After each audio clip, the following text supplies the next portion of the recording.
Hello ladies, welcome back to my channel. This is a layout using a cut file from Confessions of a Paper Addict, and it's called Wonky Stars. Now if you used it just as is, you would have had like a background paper, which would have been great, but as soon as I just saw the wonky stars, I knew I wanted to have multiple wonky stars and do some sort of leaf, or I even thought of like a, what was the other thing? I was like 2 half circles on the page, but I definitely just went with the reef in the end. So these were like the last few after I did like my what you saw me lay out already, because these I wanted to speckle with lime green, apple green, paint splatter, and gold Heidi shine as well. And I knew I wanted to add some dimension, so the first layer will be obviously flat and nice and white, and then this would be ones I put on pop dots and have some dimension to the layout. I didn't want them all dimensional, I just wanted some of them, so that's why I did these a little bit more special. And so once I had these positioned, this is me just kind of going through the motion of sticking them down with my fine liner, because I knew I wouldn't be able to get this arrangement again. So I definitely try to do a double layer with the bigger size medium ones and then all the little ones as the filler. And obviously I cut 2 large ones out because I knew that was going to be where I wanted to put my photos. In essence too, whenever I do like a wreath with flowers, always where the bushel of flowers is where you want to tuck the photo behind. So I kind of already had my layout composition done for me, and I simply love doing this. So how I also did it was just kind of cut and repeat the wonky stars over and over again in order to fit as many as I could on a 12 by 12 layout in the Silhouette Cameo program.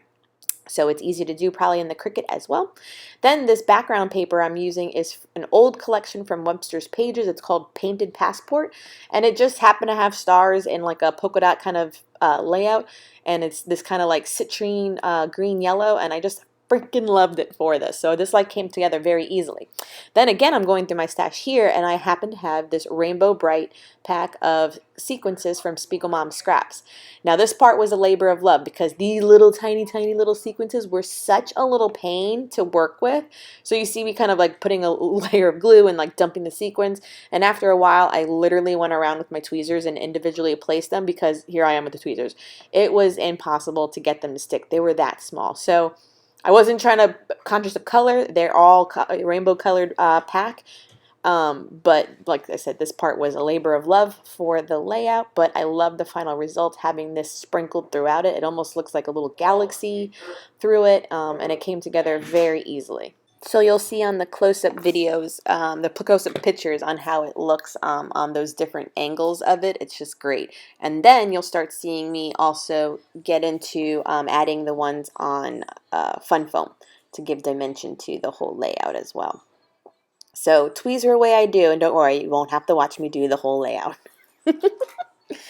So here it is mostly done, and this is where I'm getting out the Fun Foam and having all my little splattered stars all dried up right now. So just adding my Fun Foam in like tiny little shapes, and then they are randomly around the layout. I tried to match them up with the ones that they are the same size with, but at the end with some of the small ones, I just put them like on the corner pieces of some of the larger ones, and it just adds some interest as you like kind of circle the way around the layout, which I kind of like.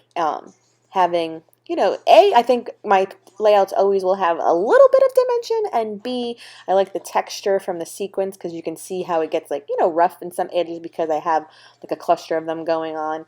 And then I thought about adding Fun Foam behind the second star to add the dimension there, but I did leave them flat, and I will add Fun Foam onto my photos instead. And so the pictures I'm scrapping, I had taken a bunch of pictures. I'm always with my phone. Like, there are so many pictures on my phone. Have you ever looked at your iPhone or a phone in general? How many pictures do you have? Now, I do buy iCloud space, and let me just tell you right now, like, let me go on my phone. My phone indicates that I have 27,810 photos on my phone. Like, literally what? Okay, so right there, I did a little bit kind of sweep through on how the dimension and the texture looks, so it's really good. So these photos are of her like outside with the neighborhood kids on her like battery operated Minnie Mouse bike, and it was just 2 cute pictures. She wasn't really looking at me, but there was a breeze in the air, and she's just kind of like tagging along the neighborhood kids, and I just love it. So you'll see me add some tissue paper, no, vellum behind a picture, and the second one I do not. And then that will wrap it up. I will add a glitter titled saying awesome. My camera cut out on that last part of it. And that really wraps up my layout. I will leave the link for the Wonky Stars cut file down below from Virginia. They are from a Confessions of a Paper Addict Etsy store. It's really a great layout, background, and cut file to use. Till next time, ladies, keep it scrappin'. Bye!